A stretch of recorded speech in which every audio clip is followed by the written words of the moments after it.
Alors, bonjour à toutes. Bon, je viens vers vous aujourd'hui pour vous mettre en lien dans le document correction les commentaires enfin les explications de la correction du TP donc sur les abonnements à une salle de sport. Alors, vous aviez la notion abordée, donc modélisation de situation de vie courante par le biais de fonctions linéaires affines, thématique vie sociale et loisirs. Et donc la problématique pour nous, c'est de savoir quelle salle de sport est la plus intéressante pour un utilisateur. Donc on vous disait voici les offres possibles au niveau des salles de sport dans une commune. Donc il y a Espace Forme qui propose un abonnement annuel de 125 euros puis 2 euros par séance. Athlétique qui propose 8 euros la séance sans abonnement. Glycéo qui propose 220 euros à l'année un abonnement et ensuite on peut y aller, c'est une entrée libre donc on peut y aller autant qu'on veut. Alors première question, compétences analysées et communiquées. Donc là, on vous demande de réfléchir un petit peu et puis de vous exprimer. À votre avis, sur quels critères un futur adhérent fait son choix entre les trois offres proposées? Bon, bah, le choix d'une salle de sport, bon, ça se fait souvent en priorité, donc c'est ce que j'ai mis en premier, se fait en général sur le prix à payer. Mais il y a d'autres paramètres qui peuvent entrer en compte, comme la qualité des installations de la salle de sport, la qualité des appareils proposés par cette salle de sport, la qualité des cours collectifs, la propreté du lieu, la sympathie du personnel, bon, etc. On a quand même fait le tour de pas mal de critères qui sont généralement envisagés par les utilisateurs.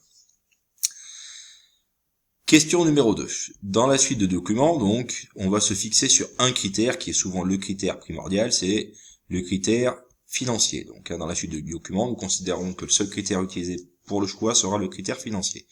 On vous dit que Madame Durand donc a suivi 25 séances durant l'année.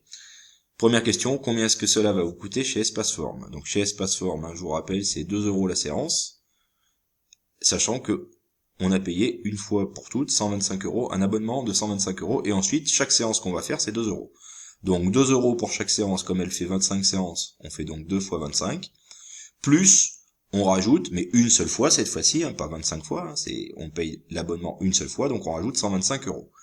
Si on fait ce calcul-là, ça fait 175 euros à payer pour l'année. Deuxième possibilité, si elle était allée chez Athlétique. Bon, c'est 8 euros la séance. Il n'y a pas d'abonnement là, mais du coup, la séance est plus chère. Bon, du coup, si elle fait 25 séances, 8 fois 25, ça fait 200 euros. Et enfin, dernière possibilité, si elle était allée chez Glycéo. Chez Glycéo, ça dépend pas du nombre de séances. Quoi qu'il arrive, vous payez un abonnement de 220 euros, et ensuite vous y allez autant de fois que vous voulez.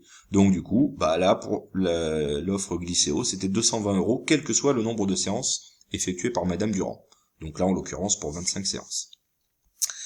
Bon, quelle salle avait-elle intérêt à choisir? Du coup, si on fait le bilan, au niveau du prix, elle avait intérêt à choisir Espace Forme, qui est donc la première, là, pour laquelle on a fait un calcul, qui nous revenait à 175 euros, qui était moins cher que les deux autres.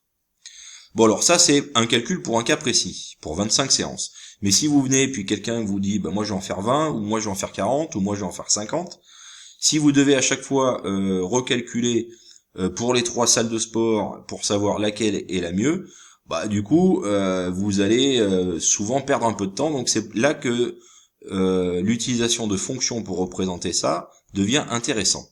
Alors c'est ce qu'on vous demandait de faire dans la question 3. Cette fois-ci on vous dit on veut modéliser les trois tarifs des trois salles de sport par des fonctions en considérant qu'un utilisateur s'est rendu non plus 25 fois, mais le nombre de fois on va l'appeler x. Mais x c'est un nombre avec lequel on peut faire exactement les mêmes calculs que dans la question précédente. Donc il s'est rendu X fois à la salle de sport. Bon, première question, on appelle f de x le tarif à payer pour cet utilisateur chez Espaceform, et écrire ci-dessous le calcul qui permettra de connaître ce tarif. Tout à l'heure on a fait comment? On a dit elle y va 25 fois, on a fait 2 fois 25, plus on a rajouté l'abonnement de 125 euros. Là, à la place de 25, on ne sait pas combien de fois elle y va, mais du coup, le nombre de fois, on vient de dire que c'est x. Donc c'est pour ça qu'on va faire 2 fois x, ou 2x, plus 125. Ça, c'est donc une modélisation de ce qui se passe pour Espace Forme. Ensuite, on fait pareil, G de x, c'est ce qui se passe chez Athlétique. Chez Athlétique, on a dit, elle paye 8 euros à chaque séance. Donc comme elle y était allée 25 fois dans l'exemple précédent, on a fait 8 fois 25.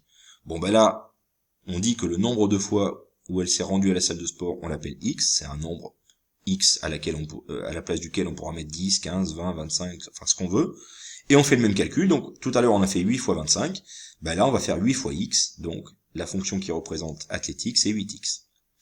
Et enfin la dernière on a dit ça dépend pas en fait, on n'a pas tenu compte du 25 des 25 séances de Madame Durand. On a dit ça va lui payer 200, ça va lui coûter, 220 euros, quel que soit le nombre de fois où elle va à la salle de sport. Donc là, c'est pareil, ça dépendra pas de X. Là, pour la troisième salle de sport, h de X, en fait, ne dépend pas de X, c'est juste un nombre, c'est égal à 220. Voilà, donc on obtenait trois fonctions. Alors là, par rapport à ces trois fonctions, pour s'éviter tous les calculs, à chaque fois que quelqu'un va vous dire, moi je vais y aller 3 fois, 15 fois, 30 fois, etc., on va essayer de modéliser ces trois fonctions.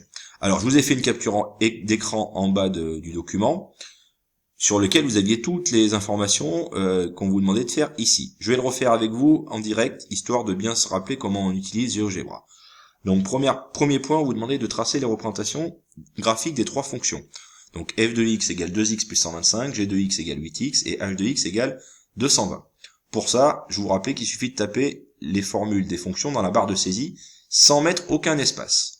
Donc je viens ici, dans GeoGebra, je tape f de x, sans espace, tout ça, égale 2x plus 125. Hop là, il y a un petit point vert qui apparaît, ça veut dire qu'il l'a tracé. Je la vois pas, mais c'est qu'elle est forcément quelque part dans le graphique. Je fais pareil avec g de x, je vais taper les trois, et puis ensuite j'irai chercher mes fonctions. Donc g de x est égal à 8x.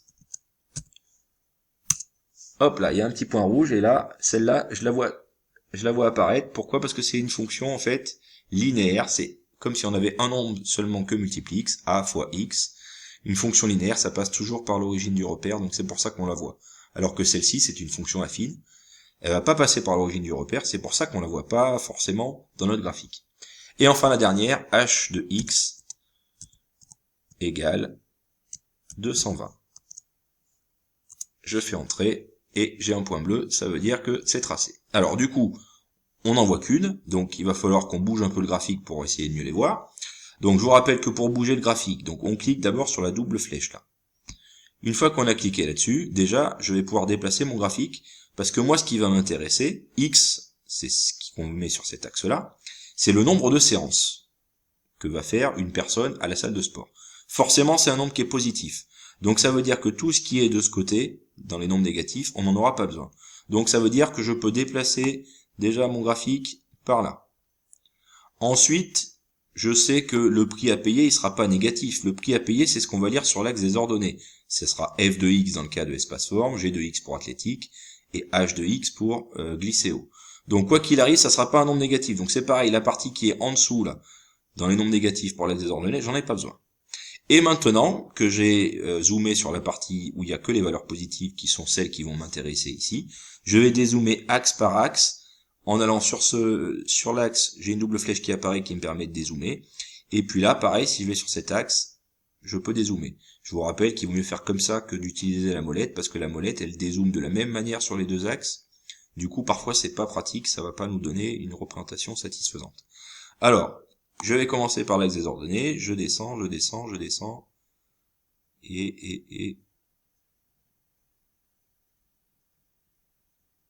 Ah, je vois des choses qui apparaissent. Ça y est, j'ai mes trois fonctions, G en rouge, F en vert et bleu qui apparaissent. Bon, le problème c'est que je vois pas trop où est-ce qu'elles vont se couper, donc je vais aussi réduire ici, et hop là, je vois un peu mieux ce qui se passe. Maintenant, j'ai mes trois fonctions, et je vois quand est-ce qu'elles se coupent, et c'est ça qui va m'intéresser pour la suite, pour utiliser par la suite. Alors, une fois qu'on avait fait ça, donc je reviens dans le document, fallait les renommer, alors éventuellement du nom de la salle de sport, on fait un clic droit, et on peut aussi changer leur couleur, d'accord.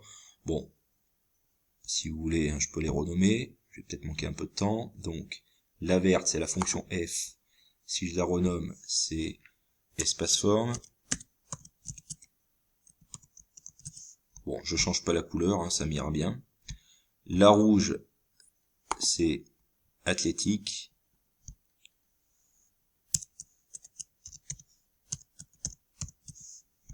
Et la bleue, c'est ce qui se passe pour la salle glycéo.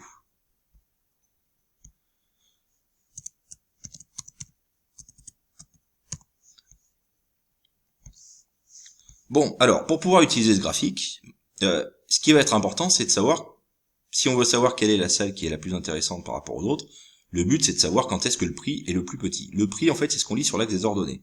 Donc ça veut dire qu'à chaque fois qu'une courbe, une droite va être en dessous des autres, ça veut dire que son prix sera le moins cher.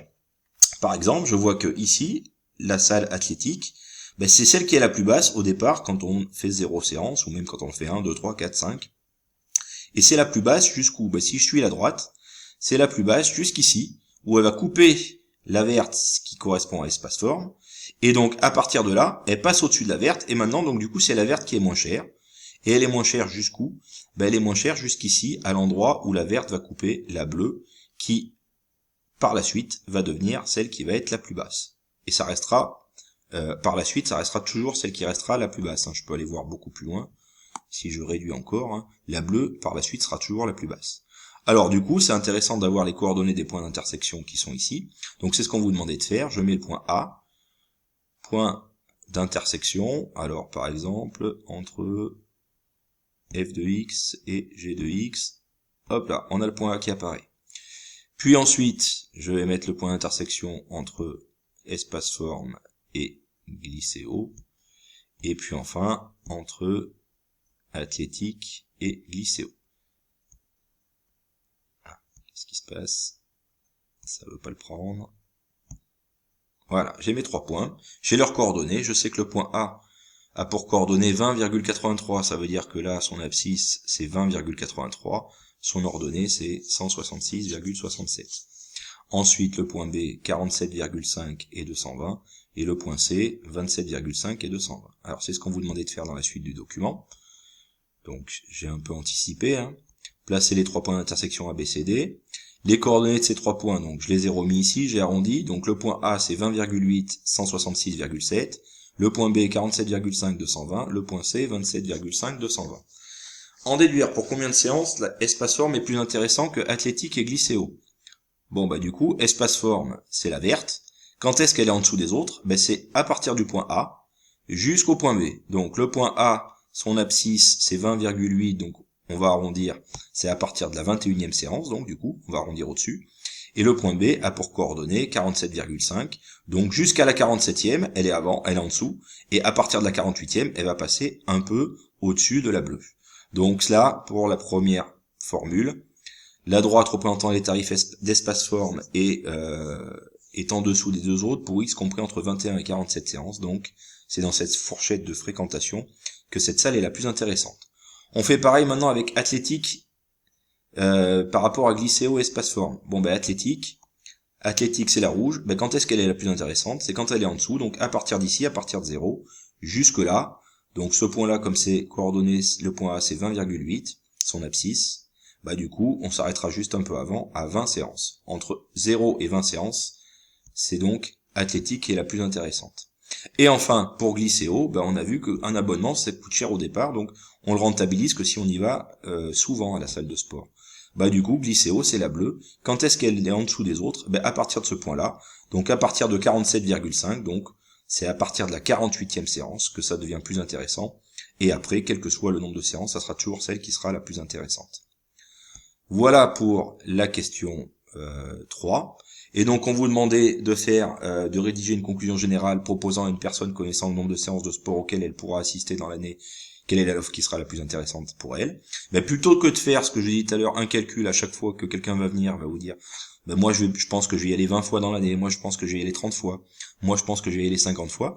Grâce à ce graphique maintenant, on sait quelle est la formule la plus intéressante pour chaque personne. Donc c'est ce que j'ai mis là. En conclusion, il faut bien évaluer quelle va être sa fréquentation à la salle de sport avant de s'abonner, car un abonnement ne devient rentable que si on va souvent à la salle de sport. L'abonnement, c'était 220 € pour glycéo.